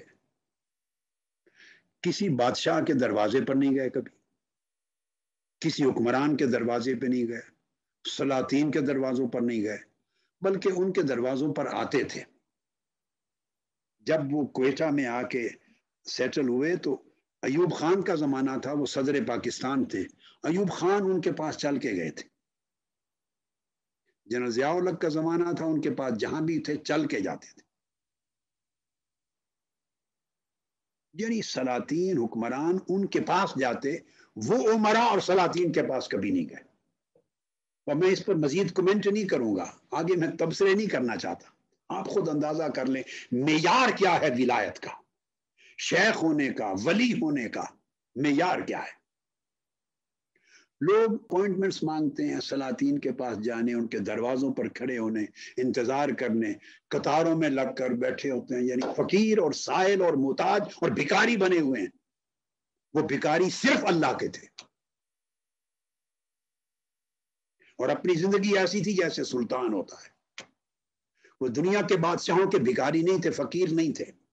یعنی میں نے کہا جو خوبیاں میں نے حضور سیدنا غوث الاعظم رضی اللہ تعالیٰ عنہ کی کتب سے، غنیت الطالبین سے اور قلائد الجواہر میں جو بیان کیا صاحب قلائد الجواہر نے حضور غوث پاک رضی اللہ تعالیٰ عنہ کی شان میں، اور دیگر اولیاء اور صوفیاء کی کتب کو میں نے تذکرہ کیا، وہ تمام صفات ان کا وہ پیکر تھے. تو میں نے کہا کہ وہ بے نیاز تھے. یہ بڑی بات ہے، بڑی خاص بات کہنا چاہتا ہوں. استغنا تھا. ہاتھ پھیلانا، جھولی پھیلانا نہیں، پھیلا نہیں. اور اتنے بے نیاز تھے، مثلا 1984 میں، غالباً 1984 میں ایک ویمبلے میں لندن میں کانفرنس ہوئی، حجاز کانفرنس نام تھا اس کا، کنز الایمان کے حوالے سے. تو وہ وہاں سے وفد آیا خطاب کی دعوت دینے کے لیے، اور آپ کی خدمت میں حاضر ہوا وہ وفد پورے منتظمین کا. یعنی لندن برطانیہ کی ویمبلے ہال میں ہماری کانفرنس منہاج القرآن کی ہوئی تھی، آپ کو یاد ہوگا 1988 میں، جو ویمبلے کانفرنس کے نام سے مشہور ہے. 1988 منہاج القرآن کی انٹرنیشنل کانفرنس کی تھی، بین الاقوامی. یہ 1988 میں، میں اس سے 4 سال قبل کی بات کر رہا ہوں. وہ ایک اور جماعت نے کروائی تھی حجاز کانفرنس کے نام سے، اس میں دعوت کے لیے آئے. وہ 1984 میں آپ کی خدمت میں. آپ نے فرمایا ان کو، میرا نام لیا، ان کے پاس لاہور جائیں. وہ انہوں نے کہا کہ ہم ان کے پاس جا رہے ہیں خطاب کی دعوت دینے. آپ نے فرمایا اگر وہ خطاب کی دعوت آپ کی قبول کر لیں تو ان کی خدمت میں گئے تھے کہ آپ صدارت فرمائیں اس کے بڑے سیشن کی. 2 سیشنز تھے، اس کا جو مین بڑا سیشن اس کی صدارت فرمائیں. فرمایا میرا نام لیا، اگر طاہر القادری خطاب کی دعوت آپ کی قبول کر لیتا ہے تو پھر میں صدارت کرنے آ جاؤں گا، اگر وہ خطاب کی دعوت قبول نہیں کرتے تو پھر میں نہیں آتا لندن، پھر مجھے کانفرنس سے غرض نہیں ہے، میں نہیں جاتا، کہیں نہیں جاتا۔ پھر وہ میرے پاس آئے، انہوں نے دعوت دی، میں نے آپ کو ٹیلی فون کیا، آپ سے پوچھا کہ حضور یہ خطاب کی دعوت دینے آئے ہیں، تو آپ نے فرمایا آپ کی مرضی، آپ کی مرضی، آپ آزاد ہیں، جیسے چاہیں یس کریں یا نو کریں۔ آپ نے فرمایا کہ ہم نے ان کو یہ کہہ دیا ہے کہ میرا آپ کا نام لے کر اگر وہ خطاب کی دعوت قبول کر لیں تو پھر میری طرف سے صدارت کی قبول ہے آپ کی دعوت، اگر وہ نہیں آتے تو میں نہیں آؤں گا۔ خیر میں نے یس کر دیا، آپ نے بھی اجازت دے دی، تو آپ نے شرط لگائی، سنیں آپ نے شرط یہ لگائی ان کو، کیونکہ جو لوگ لندن میں رہتے ہیں، آپ نے مجھے بعد ازاں میرے ساتھ پھر تنہائی میں گفتگو کرتے تھے، تو آپ نے فرمایا کہ 2 شرطیں ہیں صرف، ایک ٹکٹ آپ سے نہیں لوں گا، دوسرا آپ کا ہوٹل نہیں لوں گا، اپنی ٹکٹ پہ ہوں گا اور اپنے ہوٹل میں قیام کروں گا، بس آپ کا خرچہ قبول نہیں، اور کھانا بھی آپ کا نہیں ہوگا۔ انہوں نے کہا حضور یہ کیا فرمایا؟ بس یہ ہماری شرط ہے۔ مقصد بات کا یہ ہے کہ پھر وہ گئے تو اپنے ٹکٹ پہ تشریف لے گئے، مجھے بھی اپنے ساتھ ہی ٹھہرایا ہوٹل میں، میرے کمرے کا بھی آپ نے پے کیا اپنا بھی خود پے کیا، ہوٹل بھی خود ارینج کیا، کولمبیا ہوٹل وہاں ایک ہے ہائیڈ پارک کے قریب، وہاں قیام فرمایا، اور ان کے ہاں کھانا بھی نہیں، ایئرپورٹ پہ آئے، ریسیو کیا، اپنی گاڑی پہ ادھر چلے گئے، فرمایا آپ کی کانفرنس میں آ جائیں گے جس نے صدارت ہے۔ یعنی بے نیاز تھے، نہ ان کو کسی کے ٹکٹ لینے کی پرواہ، نہ کسی سے، اور جب وہ قیام ہوتا ہوٹل میں تو بڑے لوگ ملنے آتے، جب کھانے کے لیے تشریف لے جاتے ساتھ ریسٹورانٹ پر تو اپنی جیب سے ادائیگی کرتے، سب آئے ہوئے مہمانوں کو بھی کھانا خود کھلاتے۔ یہ تو ایک مثال آپ کو دے دی ہے، ایک مثال کہ بے نیاز تھے، کھانا کھلاتے اور استغنا تھا، اور وہ حاجت مند نہیں تھے اللہ کے سوا کسی اور کے، اور اللہ کے رسول کے سوا کسی اور کے تابع دار نہیں تھے، کسی اور کے فرما بردار نہیں تھے، اللہ کی اطاعت گزار، اللہ کے رسول کے فرما بردار۔ ہماری خرابی یہ ہے کہ ہماری زندگی میں عقائد اور حوائج جمع ہو گئے ہیں، عقائد اور حوائج یعنی حاجات، ہماری زندگی کی ضروریات، تو جب عقائد اور حوائج جمع ہو جائیں تو بندہ حق گو نہیں رہتا، وہ عقیدے کا صحیح پرچار نہیں کر سکتا، وہ گڑبڑ کرے گا، اس کی باتوں میں مبالغہ ہوگا، چونکہ اس نے جس عقیدے کا پرچار کرنا ہے اس کے پیچھے اس کی حاجت مندی بول رہی ہے، وہ ضرورت مند ہے، اس کو پیسے چاہیے، جو پیسے چاہیے تو جتنا بولے گا اتنے پیسے ملیں گے، تو وہ زمین آسمان کے کلابے ملائے گا، مبالغے کرے گا، ناحق بولے گا، لوگوں کی صحیح رہنمائی نہیں کرے گا، جس سے واہ واہ نہیں ہوتی وہ بات نہیں کرے گا، ایسی ناروا ناجائز باتیں کہے گا جس سے زیادہ واہ واہ ہو، زیادہ پیسے ملیں، زیادہ بچھاڑ ہو، پیسوں کی بارش ہو۔ تو عقائد اور حوائج جب سے جمع ہو گئے ہیں تب سے لوگوں کو بہکانا شروع کر دیا۔ عقیدہ حق تب ہوتا ہے جب بندہ بے نیاز ہوتا ہے، اس کو کسی کے محتاجی نہیں ہوتی۔ اسی طرح خیالات، نظریات اور ترجیحات، ہمارے خیالات ہیں مختلف، ہمارے نظریات ہیں، ہماری ترجیحات ہیں، اگر ان کے ساتھ ہماری زندگی کی حاجات اور ضروریات جڑ جائیں تو خیالات درست نہیں رہتے، نظریات صحیح نہیں رہتے، ترجیحات غلط ملت ہو جاتی۔ یعنی انسان کی جو حاجت ہے، اس کی جو ضرورت ہے، وہ کنٹرول کرتی ہے بندے کی الفاظ کا، بندے کی سوچوں کا، بندے کی ترجیح کا، بندے کے خیالات کا، اس کے نظریات کا، اس کا پیٹ کنٹرول کرتا ہے۔ اس وجہ سے اب دین کی خدمت کرنے والے مختلف طبقات ہیں، مگر ان سے خیر کم پیدا ہو رہی ہے، سروس ہو رہی ہے، وہ سروس اس سے ان کا روزگار ہے، دھندا بن گیا۔ میں کتنے لوگوں کو دیکھا زندگی میں، کتنے لوگوں کو، کئی پیر صاحبان سفر کرتے ہیں اور کئی خطیبوں کو ساتھ لے کے جاتے ہیں ٹکٹ دے کے، وہ رات کو بیٹھ کے، چونکہ ان کو پیسہ ملنا ہے بے پناہ، وہ رات کو ان کی کرامتیں گھڑتے ہیں۔ مولوی صاحبان اور خطیب صاحبان، میں نے ساری زندگی دیکھا یہ دھندا، رات کو ان کی کرامتیں گھڑتے ہیں، اور صبح خطاب میں جھوٹی کرامتیں جوش و خروش سے بیان کرتے ہیں اور پیسے لے کے بٹور کے لاکھوں روپے ملینز روپے کمائی کر کے آ جاتے ہیں، یورپ انگلینڈ ادھر ادھر سارا گھومتے پھرتے ہیں اور وہ ساتھ لے کے جاتے ہیں تاکہ ان کے مرتبے بیان کریں۔ تو جو آدمی اپنے مرتبے بیان کروانے کے لیے خطیبوں کو لے کے چلتا ہے وہ تو خود محتاج ہے، وہ بے نیاز نہیں ہے۔ بے نیازی کے بغیر فقیری نہیں ہوتی، بے نیازی کے بغیر ولایت نہیں ہوتی، بے نیازی کے بغیر صوفیت نہیں ہوتی۔ بندہ صرف اللہ کا محتاج ہو، اگر اللہ کا محتاج نہیں تو اپنی حاجات کا محتاج ہے تو دیکھے گا کہ میری جیب کیسے بھرے گی، مجھے نذرانہ زیادہ کیسے ملے گا، مرید زیادہ کہاں سے ملیں گے، لوگ میری طرف راغب کہاں سے ہوں گے۔ وہ تو دنیا پرست ہو گیا، وہ خود بھی جھوٹ بول رہا ہے، جھوٹ بلوا رہا ہے، بولنے والا جھوٹ بول کے روزگار بنا رہا ہے۔ یہ سارا دھندا کالا دھندا ہو گیا ہے، کالا۔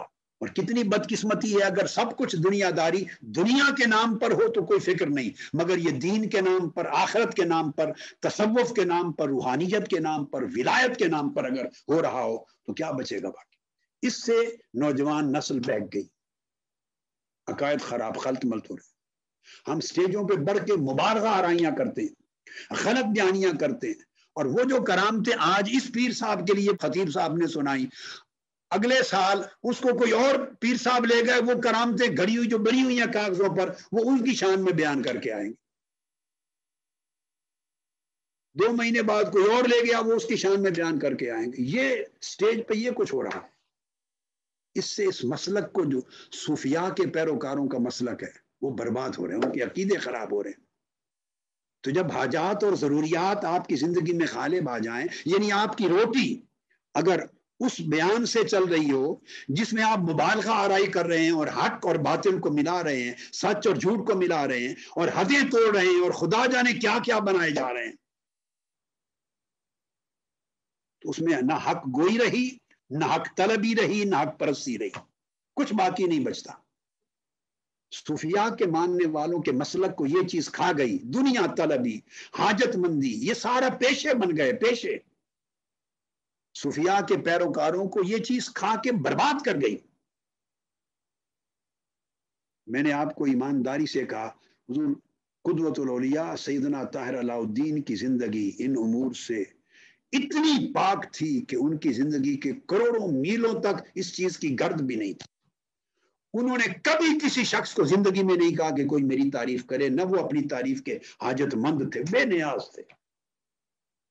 انہوں نے اپنے والد گرامی کی کبھی تعریف مجالس میں بیٹھ کے نہیں کی، 26 سال میں نے گزارے، اپنے دادا جان کی نہیں کی، اپنے بزرگوں کی نہیں کی۔ میں نے خود کئی مرتبہ عرض کیا، فرمایا بیٹا اپنے باپ دادا کی کیا تعریف بیان کرے، بس اتنے بے نیاز تھے، اپنی تعریف کروانے سے بے نیاز، باپ دادا کی تعریف سے بے نیاز۔ میں نے 26 سال میں زندگی میں ان کے منہ سے نہیں سنا کہ میں آل نبی ہوں، میں اولاد علی ہوں، میں اولاد غوث پاک ہوں، میں سادات ہوں۔ حالانکہ وہ اتنے بڑے سید اور ان کا نسب اتنا عالی شان سادات کا نسب متصل حضور غوث پاک تک اور حسنین کریمین اور مولا علی المرتضیٰ تک، جس نسب اور جس خانوادے کی جو متصل سند کا کوئی انکار نہیں کر سکتا، مگر میں نے 26 سال میں ان کو کہتے نہیں سنا، نہ نجی مجلس میں نہ کسی اور اجتماعی طور پہ، میں آل نبی ہوں اور میں اولاد علی ہوں، میں غوث پاک کی اولاد ہوں۔ میں کا لفظ نہیں تھا ان کی زندگی میں، میں سادات میں سے ہوں، میں ان کی زندگی میں نہیں تھا۔ ان کی زندگی میں بے نیازی تھی، تواضع تھی، انکساری تھی۔ یہ اولیاء کا شیوا ہوتا ہے، یہ صوفیاء کا شیوا ہوتا ہے۔ دیکھو اپنی تعریف کروانا بھی ایک حاجت مندی ہے، نفس کی بڑی تباہی ہے، اپنی تعریف کو پسند کرنا، کروانا، بندہ وہ حاجت مند ہے، وہ بندہ فقیر ہے۔ میں ایک مرتبہ نیو یارک میں، امریکہ میں میرا خطاب تھا، تو خطاب ختم ہوا تو لوگوں نے ایک سوال کیا مجھ سے، سوال کیا کہ پیر کامل کی پہچان کیا ہے، یہ سوال کیا، پیر کامل کی پہچان کیا، شیخ کامل کی، سمجھ لے شیخ کامل کی پہچان کیا ہے۔ میں نے کہا کہ ایک جملے میں پہچان بتا دوں، شیخ کامل کی پہچان یہ ہے وہ شیخ کامل ہے جسے مرید کی تلاش نہ ہو، جسے مریدوں کی تلاش نہ ہو، جو مریدوں کی تلاش میں دھکے کھاتا پھرتا ہو در بدر دنیا میں، ادھر جا ادھر جا، اور خطیبوں کو لے جا، مولویوں کو لے جا، نعت خانوں کو لے جا، محنت کر، پیسے خرچ کر، پورے بندوبست کر تاکہ مرید پکڑے جائیں، مرید گھیر گھیر کے وہ پھر ان کے آگے خلیفے بنانا کثرت کے ساتھ۔ انہوں نے خلافتیں نہیں دی حضور قدوۃ الاولیاء نے کسی کو، یعنی خلافتیں بھی آج کل پیشہ بن گیا، پروفیشن بن گیا ہے۔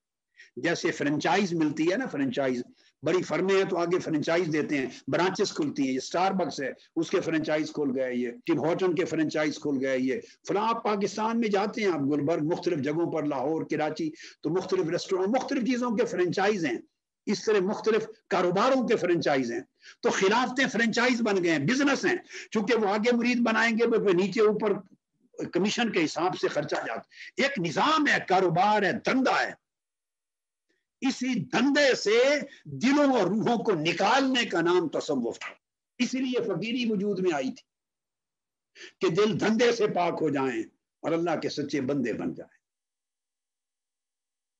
عبادت ہو تو خالص اللہ کے لیے، سجدہ ریزی ہو تو خالص اللہ کے لیے، دین ہو خالص اللہ کے لیے، محبت خالص اللہ کے لیے، اخلاق خالص اللہ کے لیے، معاملات اور تعلقات خالص اللہ کے لیے، خالصیت ہو۔ تو انہوں نے پوچھا شیخ کامل کی پہچان، میں نے کہا شیخ کامل وہ ہے جسے مریدوں کی تلاش نہ ہو، اور جو مریدوں کی تلاش میں بیچارہ مارا مارا پھرتا ہے، تو جسے مرید کی تلاش ہے وہ شیخ کیسے ہوا؟ یہ تو مرید کی شان یہ ہے کہ اسے اللہ کی تلاش ہو، مرید کی شان یہ ہے کہ اسے اللہ کی تلاش ہو، اور اگر کوئی کہلائے شیخ اور اسے تلاش مرید کی ہو تو آپ اندازہ کہ وہ تو بیچارہ مرید نہیں بنا، شیخ کہاں سے ہوگا؟ جو شیخ کہلائے اور تلاش اسے مریدوں کی ہو تو اللہ کی تلاش کا وقت کب آئے گا اس کی زندگی میں؟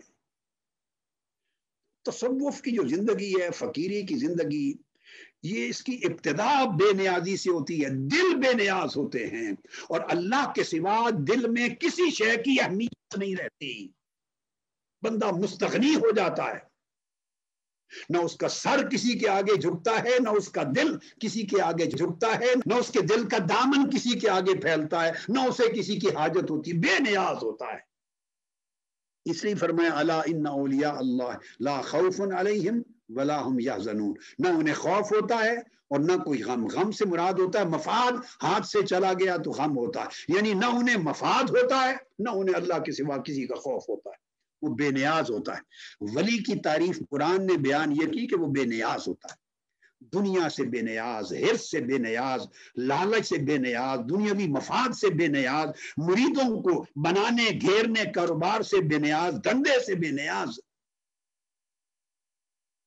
ہر چیز سے بے نیاز۔ کوئی میری تعریف کرتا ہے نہیں کرتا، اس سے بے نیاز۔ تو ان کے اندر بے نیازی دیکھی، تو مخلوق اور دنیا کی حاجت مندی نہیں تھی، اور تواضع انکساری میں نے آپ کو بتا دی 10ویں درجے میں کہ میں نے زندگی میں ان کی زبان مبارک پر میں نہیں سنا میں فلاں ہوں، اپنے باپ دادا کے، یہاں ہمارے ہاں سارے باپ دادے کے قصے چلتے، انہی کی کمائی کھاتے ہیں سارے، اس لیے آپ نے دیکھا کہ وہ دورے نہیں کرتے تھے، ایک جگہ بیٹھے تھے، یعنی لوگ طلبگار تھے جو ان کی تلاش میں جاتے تھے، وہ کسی کی تلاش میں نہیں جاتے تھے۔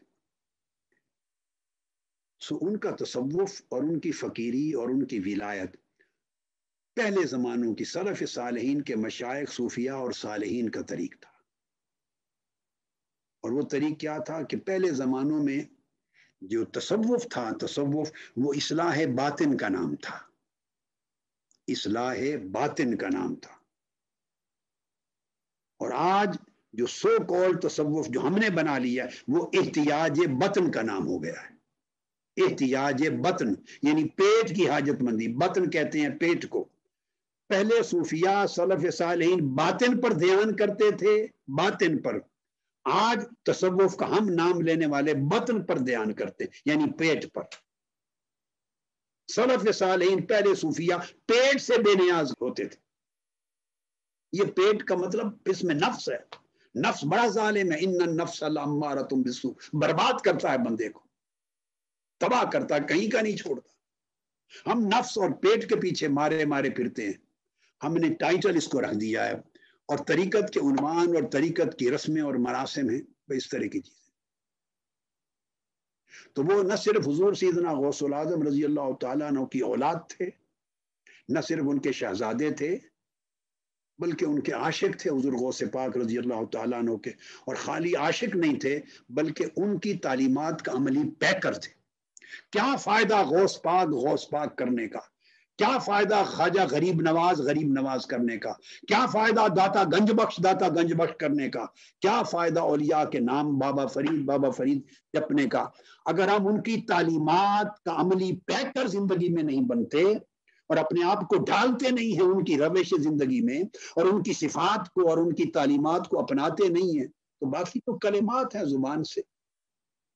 وہ اگر نیک نیتی سے کوئی کرتا ہے تو اللہ پاک اجر دے دے گا، مگر اس سے رہنمائی نہیں ملتی، نہ کسی کی اصلاح ہوتی ہے، نہ کسی کو خیر ملتی ہے. تو باطن یعنی پیٹ کو چھوڑ کر باطن کی طرف رجوع کرنے کا نام تصوف ہے. یہاں سے ولایت کا دروازہ کھلتا ہے. پھر آپ کا مستجاب الدعوات ہونا، دعا کو قبولیت ہے یا کشف و کرامات، یہ اس سے زائد چیزیں ہیں. پھر یہ سب چیزیں بے معنی ہو جاتی ہیں جب پہلی بنیادی چیزیں زندگی میں موجود نہیں ہیں. مستجاب الدعوات تھے، صاحب کشف و کرامات تھے، یہ سب چیزیں یہ اولیاء اور صوفیاء کے ہاں ثانوی حیثیت کی ہیں. اولیاء اور صوفیاء کہتے ہیں الاستقامت فوق الکرامہ، استقامت کرامت سے بلند ہے. یعنی سنت کی مطابقت کرامتوں اور خوارق کی عادت سے اونچا مقام ہے. وہ صاحب استقامت تھے، اللہ پاک نے انہیں کرامت سے بلند کیا تھا. اور میں تو یہ سمجھتا ہوں کہ وہ یہ زمانہ جو پچھلا عرصہ گزرا، گویا وہ سلف صالحین کی جیسے آخری نشانیاں ہوتی ہیں ان میں سے آخری نشانی تھی، ایک آخری نشانی تھی. یہ میں نہیں کہتا کہ اب ان کے بعد وہ نشانیاں نہیں رہیں یا نہیں آئیں گی، نہیں، آقا علیہ السلام کی امت میں ہمیشہ رہیں گی، ہر زمانے میں رہیں گی.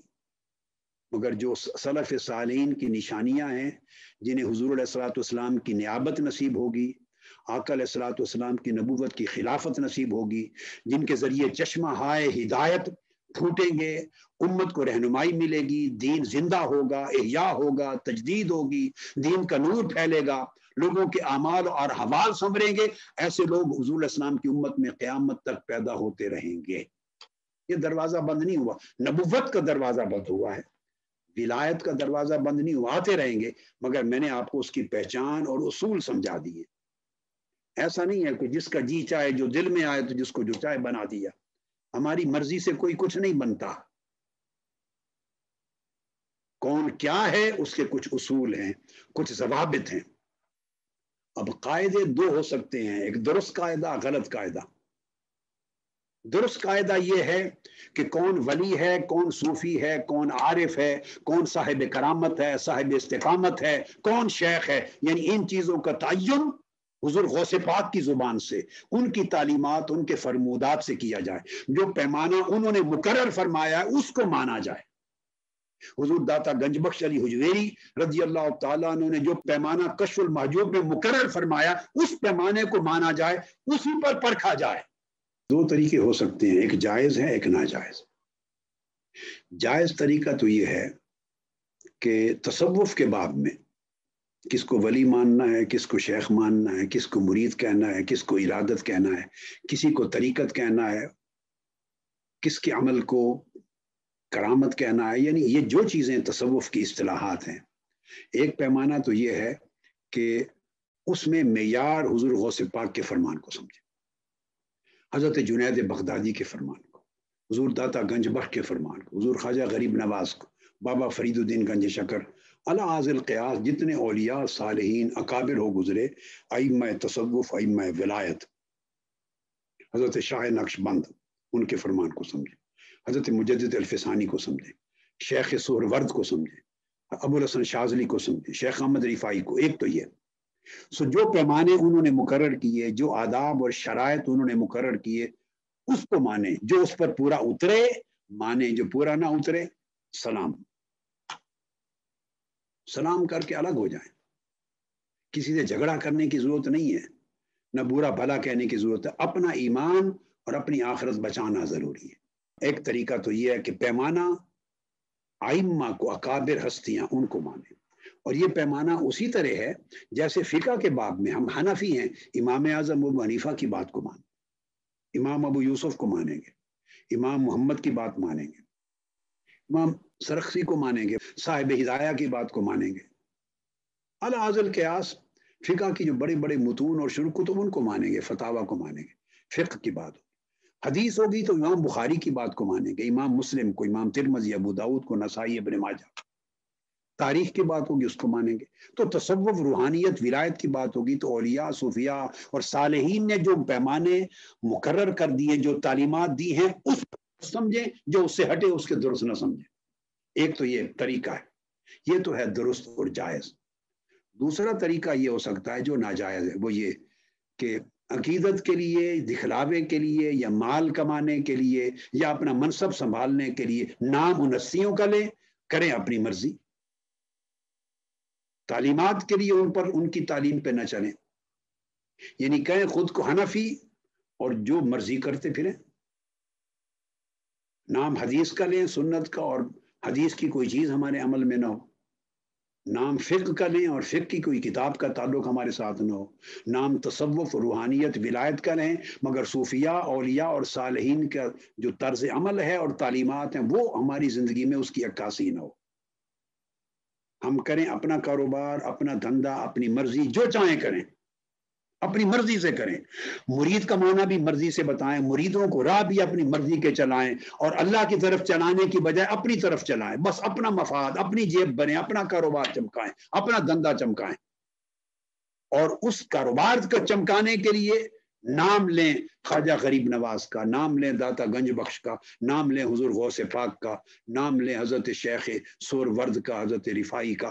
وہ نام ان کے استعمال کریں، کام اپنی مرضی کا کریں. کوئی عقل مند آدمی اس دوسرے طریقے کو جائز اور صحیح طریقہ نہیں کہے گا. بس جو قاعدہ کلیہ ہے، جب آپ سائنس کی بات کرتے ہیں تو بڑے بڑے سائنسدانوں کے دیے ہوئے اصولوں پر کار بند ہوتے ہیں.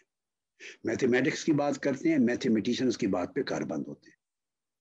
فزکس اور کیمسٹری کی بات کرتے ہیں، انہی کی بات پر کار بند ہوتے ہیں. یعنی جو جس فن کا بڑا ہے، امام ہے، جو اس نے کہا ہے، ان پرنسپلز کو، ان قواعد کو اپناتے ہیں. تو قاعدہ کلیہ ہے. جیسے ہر علم میں، ہر فن میں، ہر میدان میں طب کی بات ہے تو اطباء کی بات سند ہوگی. علاج معالجہ کا میٹر ہے تو اوتھینٹک جو ڈاکٹر ہے، جو فزیشین ہے، سرجن ہے، اسی کی بات پہ عمل. یہ نہیں ہے کہ نام لیں کہ میں فلاں سرجن کا اور فلاں ڈاکٹر اور فزیشین کا میں زیر علاج ہوں، اور نسخہ اس کا استعمال کبھی اٹھا کے ہی نہ دیکھیں. دوائی اپنی مرضی سے لیں، نام اس سرجن کا لیں، نام اس ڈاکٹر کا لیں. ایسا نہیں ہوتا. سو قاعدہ یہ ہے، جس علم، جس فن، جس فیلڈ کی بات کرتے ہیں، اس کے جو بڑے اکابر سند اور حجت ہیں، ان کی تعلیمات کو سند اور اتھارٹی مانیں، اس پر عمل کریں. جو اس پیمانے پر پورا اترے اس کو کہیں گے یہ درست طریقہ ہے. اور اگر وہ پیمانہ نہیں اور اپنی مرضی سے کریں اور فیصلہ ہو رہا ہو، دراصل ہر شخص جب گریبان میں جا کے اس کو پتا چلے گا یہ فیصلہ میرا پیٹ کر رہا ہے، میری مہینے کی انکم کی طلب ہے، اس انکم کو بڑھانے کے لیے جو جو مجھے کرنا پڑے، کہنا پڑے، میں کروں گا اور کہوں گا. یہ کچھ ہو رہا ہے. تو اگر اس طریقے سے چلے وہ تصوف نہیں ہے. ہاں وہ کاروبار ضرور ہے، تجارت ہے، درست ہے، یہ غلط ہے، اس کا فیصلہ تو آپ خود کر سکتے ہیں. میرا کام صحیح رہنمائی کر دینا، اس بات کو سمجھا دینا. اسی مقصد کے لیے تحریک منہاج القرآن قائم کی. اسی مقصد کے لیے شرق سے غرب تک اس حق گوئی، حق طلبی اور حق پرستی کا جھنڈا بلند کیا. اسی راہ پہ آپ کو چلایا اور یہی راہ اور یہی سبق آپ کو سکھایا ہے. اللہ رب العزت ہمیں استقامت دے. اور یہ جو کچھ میں نے کہا، یہ طریق پوری زندگی حضور قدوۃ الاولیاء سیدنا طاہر علاء الدین الگیلانی القادری البغدادی رضی اللہ تعالیٰ عنہ، یہ ان کا اسوہ، ان کی سیرت اور ان کی زندگی کا طریق پایا. خلوت میں بھی وہ اسی طرح تھے اور جلوت میں بھی اسی طرح تھے، سفر میں بھی اور حضر میں بھی، ظاہر میں بھی اور باطن میں بھی. اس لیے میں نے کہا کہ وہ سلف صالحین جو تصوف اگلے زمانوں میں اولیاء صوفیاء کا اصل آئمہ کا تھا اس کا عکس عملاً ان کی زندگی میں دکھائی دیتا تھا۔ اللہ پاک یہ کاوش آپ کی اپنی بارگاہ میں قبول فرمائے اور استقامت کے ساتھ ہمیشہ اس راہ پہ رہے، اور اولیاء اور صالحین کے اسوہ پر اور ان کی سیرت پر، ان کی تعلیمات پر اور ان کے طرز زندگی پر ہمیں چلنے اور عمل کرنے کی توفیق عطا کرے۔ وما علینا الا البلاغ، والسلام علیکم ورحمۃ اللہ وبرکاتہ۔